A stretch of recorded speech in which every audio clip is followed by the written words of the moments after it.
नमस्कार, मैं हूं विजय सिंह और आज हम लोग चर्चा करेंगे पश्चिम बंगाल के चुनाव को लेकर के।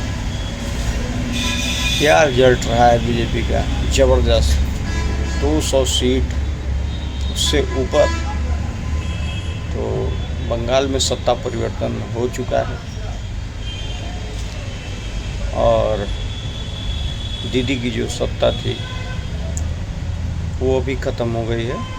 अब दीदी को अगर वापस आना है तो कम से कम 5 साल तक फिर इंतज़ार करना पड़ेगा। अब देखना ये है कि बीजेपी क्या करती है, क्योंकि वहाँ के जो लोग थे दीदी की सत्ता से, हमको लगता है कि बहुत लोग खुश थे, बहुत लोग नाखुश भी थे। बीजेपी किस तरह से बैलेंस बनाएगी, और पहली बार ऐसा हुआ है कि भारतीय जनता पार्टी बंगाल में अपना पाँव जमाने में सफल रही है। और इस जीत के साथ ही असम का रिजल्ट भी आप लोगों ने देख ही लिया। पहले से वहाँ सरकार थी बीजेपी की, तो अभी भारत के हमको लग रहा है कि 75% हिस्से पे भगवा झंडा फहर रहा है। ये जनता की ताकत है, जनता की ताकत है। लोगों ने बहुत ही प्रेम दिया बीजेपी को, जी भर के एकदम प्रेम उलेड़ दिया है। लेकिन अब अगला रण जो होगा वो होगा उत्तर प्रदेश का, यानी कि 2027 का विधानसभा चुनाव, और यही निर्णायक चुनाव है। बंगाल तो इसलिए थोड़ा लग रहा है कि भाई वहाँ पहली बार सत्ता आई है, लेकिन जहाँ तक यूपी की बात है तो सबसे बड़ा राज्य है और यहाँ से दिल्ली का रास्ता निकलता है, तो ये जीतना बहुत ज़रूरी होगा। हालांकि अभी बीजेपी के खिलाफ थोड़ा सा माहौल बना हुआ है यूजीसी को लेकर के। यूजीसी का नियम जिस तरह से आया है उसको लेकर के लोग विरोध में हैं, हम भी विरोध में हैं, उसमें कोई दो राय नहीं है। लेकिन बाकी योगी आदित्यनाथ जी के चेहरे को अगर देखा जाए तो योगी का विरोध नहीं है। अगर बीजेपी सुधार करती है अपनी चीज़ों में, एक बैलेंस बनाती है, तो यूपी जीतने में दिक्कत नहीं होगी। जिस तरह से मोदी जी की टीम काम कर रही है, मानना पड़ेगा अमित शाह जी को। भाई ममता जी ने कहा था कि हर टकला चाणक्य नहीं होता, लेकिन जिस तरह से अमित शाह जी वहाँ पे डेरा डाल दिए बंगाल में और बंगाल जीत के लाए, तो ये तो भाई हमको लग रहा है भारतीय जनता पार्टी कार्यालय में जो कल प्रोग्राम हुआ, मोदी जी ने बहुत लंबा भाषण भी दिया।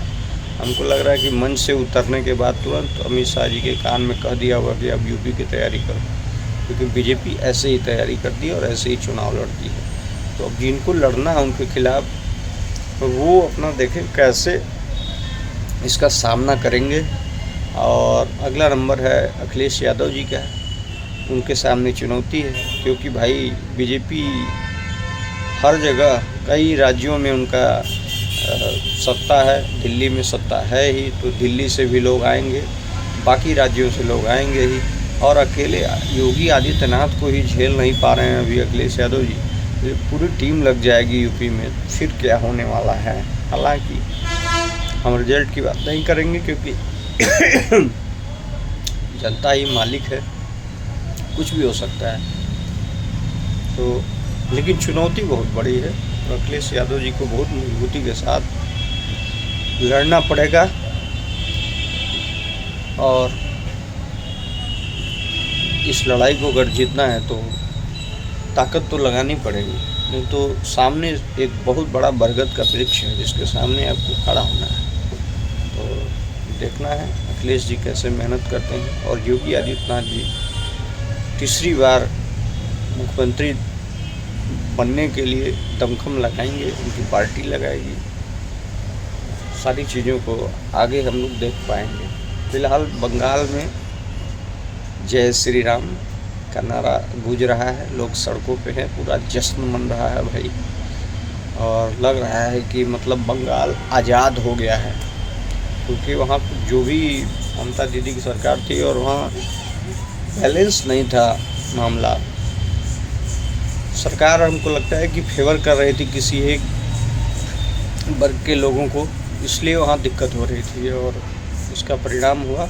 और योगी आदित्यनाथ जी ने बंगाल में क्या जवाब दिया है भाई, काबा और मदीना का जो गीत गाया गया था उसका जवाब योगी आदित्यनाथ ने बहुत सॉलिड दिया